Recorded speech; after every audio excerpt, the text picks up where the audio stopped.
I'm Alan Weiss, and this is the writing on the wall.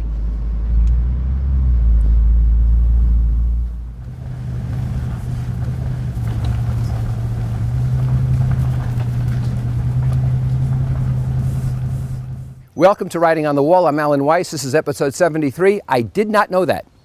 I just finished watching a public television biography of Johnny Carson, the great talk show host. No one's ever done it like that before or since. And Carson had this funny line, "I did not know that," he would say, when presented with information. For example, did you know that everyone in the world could fit here in Rhode Island? I read the statistic. Every person in the world, 6 billion people, would have 1 square yard here in Rhode Island. Now, there'd be somebody here and somebody there, somebody here and somebody there, but we'd all have 1 square yard. Says to me there's a lot of room in the world if everyone could fit just in Rhode Island. I did not know that. Great climate change is coming whether we like it or not. If you look historically, through the great extinctions and everything else that the paleontologists write about, we get warm and we get cold. We get warm and we get cold. And although we're contributing to global warming right now, we're not contributing in such a way that we could end it or seriously change it. Great climate change is going to come. We might as well get used to it. The government agency, TSA, that provides security at airports, is a huge employment agency. It's a symbolic system because the real threat to airplanes is not people going through those lines, but those catering trucks and food trucks and baggage trucks that are running around the airport.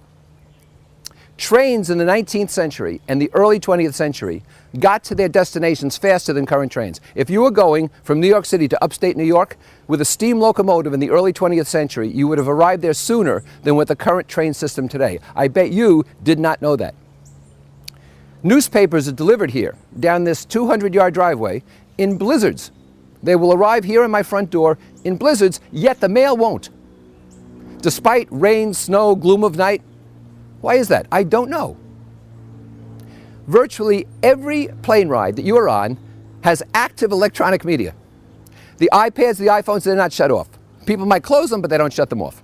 You've all seen this. Despite the announcements from the flight attendants, electronic stuff is on and these planes aren't crashing. Means that probably it's safer than we think. The stores you go to frantically check your $100 bills. You give them a $100 bill, they want to make sure it's not counterfeit. They will hold it up to the light. They will mark it with a pen. You are guilty till proved innocent. In fact, we need TSA in here. They'll mark it with a special marker. They'll stretch it, they'll lick it till they're satisfied this is a $100 bill. Do you know what bills in the United States are counterfeited most regularly? $20 bills. Go figure. I did not know that.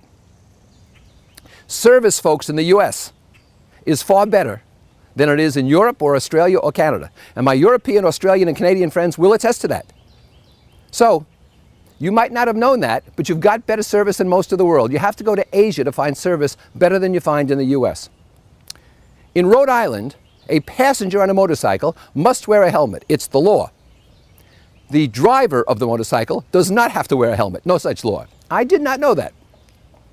The color of wine is unrelated to the food you're eating. White with fish, red with meat went out about 2 millennia ago. You drink wine and eat food according to how well it complements each other. So stop worrying about colors. And by the way, if you are presented a cork by the sommelier or captain, do not sniff it. It means nothing. You will be seen as a heathen. You're presented the cork so you can look at the end to see that it's dry. Wine hasn't seeped out, meaning no air has gotten in. But you can't tell anything from sniffing a cork. You might as well sniff the tablecloth or the person you're with. The hygienist at the dentist should not be using your chest as a tool table. These are the people who scrape the plaque and ugly stuff off your teeth, just as they scrape that crap off a horse's teeth. But they don't put their tools on the horse because the horse would kick them.